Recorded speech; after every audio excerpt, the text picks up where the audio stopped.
Social மீடியால videos upload பண்ணி likes கிடைக்கல அப்படின்னா கிரியேட்டர்ஸ் டிப்ரெஷன் ஆகுறாங்க. அது உங்களுக்கு தெரியுமா? உங்களுக்கு அடிக்கடி கோபம் வருதா? தற்கொலை பண்ணிக்கணும் அப்படிங்கிற எண்ணம் வருதா? இதுக்கு காரணமே இந்த விஷயம் தான். மாணவர்களால ஒரு பக்கம் கூட வாசிக்கவே முடியாது. இன்னும் சொல்ல போனா அவங்களுடைய மெமரி பவர் ரொம்ப கம்மியாயிரும் அப்படின்னே நான் சொல்லல, ரிசர்ச் சொல்லுது. உங்கள் அனைவருக்கும் வணக்கம். பேசுவது கார்த்திக். இன்னைக்கு இந்த வீடியோல நம்ம எதை பத்தி பேச போறோம் அப்படின்னா, இது அடிக்கடி பேசப்பட்டிருக்கக்கூடிய ஒரு விஷயம் தான். இருந்தாலுமே இன்னைக்கு நியூஸ் பேப்பர்லயும் இந்த விஷயம் அபிஷியலா வந்திருக்கு. அதை பத்தி நம்ம பேச போறோம். என்ன விஷயம் அப்படின்னா, இன்ட்ரோலயே பார்த்திருப்பீங்க. லைக் சோசியல் மீடியால கிரியேட்டர்ஸ் அவங்க ஃபேம் ஆகணும்னு நினைச்சு உள்ள வர்றாங்க. ஆனா ஆக முடியல அப்படின்னு தெரிஞ்சக்கு அப்புறம் அவங்க டிப்ரெஷன் ஆயிடுறாங்க. இந்த ஒரு கான்செப்ட பேஸ் பண்ணி மதுரை ஜிஹெச் உடைய psychology department head doctor Geethanjali அவங்க ஒரு ரிப்போர்ட்டை கொடுத்திருக்காங்க. அதுல அவங்க என்ன சொல்லிருக்காங்க அப்படின்னா, ஒரு 25 ஏஜ் உடைய ஒரு யங்ஸ்டர் கேம் விளையாண்டு அவங்க அதுல டிப்ரெஸ்டா இருக்காங்க. அது மட்டும் இல்லாம 55-60 வயசு உள்ள முதியவர்கள் அவங்களாம் யூத் மாதிரி இன்னைக்கு சோசியல் மீடியாக்குள்ள அவங்க ஃபேம் ஆகணும்னு நினைச்சு அவங்க கிரியேட் பண்ணி அப்லோட் பண்ணக்கூடிய அந்த ரீல்ஸுக்கு லைக்ஸ் கிடைக்கல அப்படின்னா அவங்க டிப்ரெஷன் ஆகுறாங்க அப்படின்னு சொல்லிட்டு அவங்களுடைய ஸ்டேட்மெண்ட்டை இன்னைக்கு நியூஸ் பேப்பர்ல நான் படிச்சேன்.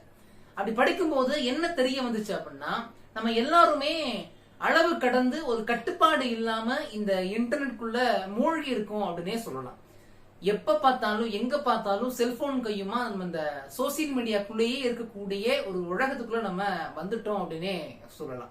அப்படி இருக்கும்போது நம்மளுடைய நார்மல் ஆக்டிவிட்டிஸும் லைக் அடிக்ட் ஆனவங்களுடைய, அதுவும் சோசியல் மீடியா அடிக்ட் ஆனவங்களுடைய ஆக்டிவிட்டிஸையும் பார்த்தோம்னா, லைக் நார்மலுக்கும் அப்நார்மலுக்கும் வித்தியாசம் தெரியும் இல்லையா? அப்படி அப்நார்மல் ஆகி அவங்க சைக்காலஜி டிபார்ட்மெண்ட் அந்த ஜிஹெச்ல போயிட்டு அந்த பேஷண்ட் எல்லாம் போய் பாக்குறாங்க. அப்படி பார்க்கும்போது அவங்ககிட்ட டாக்டர்ஸ் பேசினக்கு அப்புறம் என்ன விஷயங்கள்னு கேதர் பண்ணக்கு அப்புறம் அவங்க ஒரு ஓபன் ஸ்டேட்மெண்ட்டை கொடுக்கறாங்க.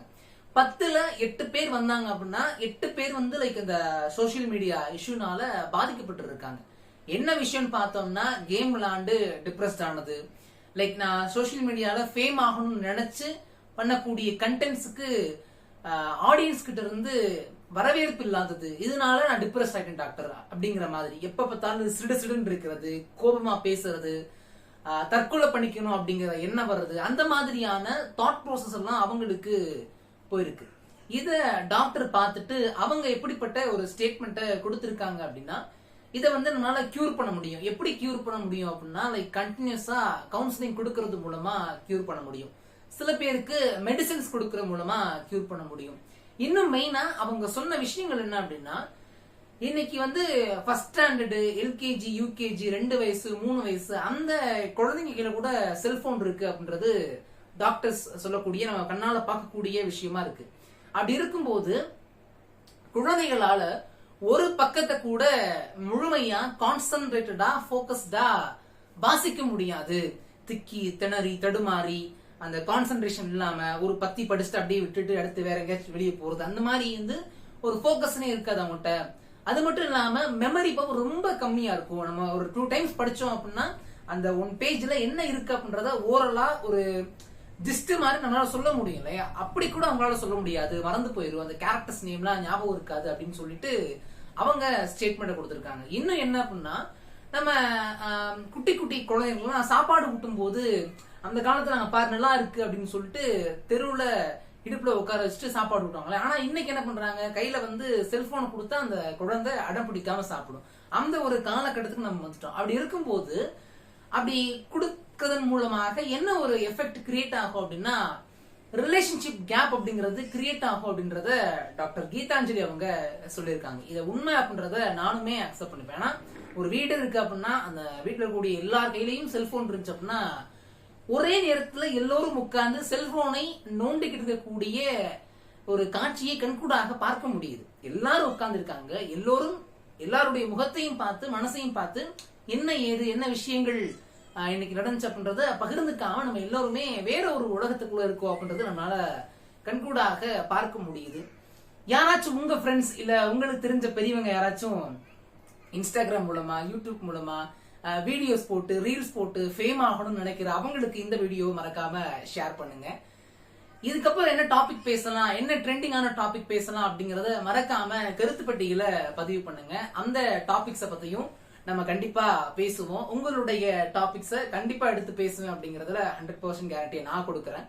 அது மட்டும் இல்லாம உங்களுக்கு ஒரு கேள்வி வரலாம், ஏன் நீ யூடியூப்ல ஃபேம் ஆகணும், நீ ஃபியூச்சர் இவங்க அவங்க அப்படிங்கிற மாதிரி நீ வரணும், அதுக்காக நீ வீடியோஸ் மேக் பண்ணலையா அப்படிங்கிற மாதிரி என்னைய சில பேர் வீடியோ பார்த்துட்டு இருக்க நீங்க கேட்கலாம். எனக்கு ஃபேம் ஆகணும் அப்படிங்கிற ஆசையை தாண்டி சரியான கருத்துக்களையும் மக்கள் கிட்ட கொண்டு போய் சேர்க்கணும் அப்படிங்கிற ஒரு எண்ணம் இருக்கிறது. என்னுடைய காணொளினால இந்த சமூகத்துல ஏதாவது ஒரு சில மாற்றங்கள் நிகழ வேண்டும் அப்படிங்கிற ஒரு முனைப்போட இதை செஞ்சுட்டு இருக்கேன்.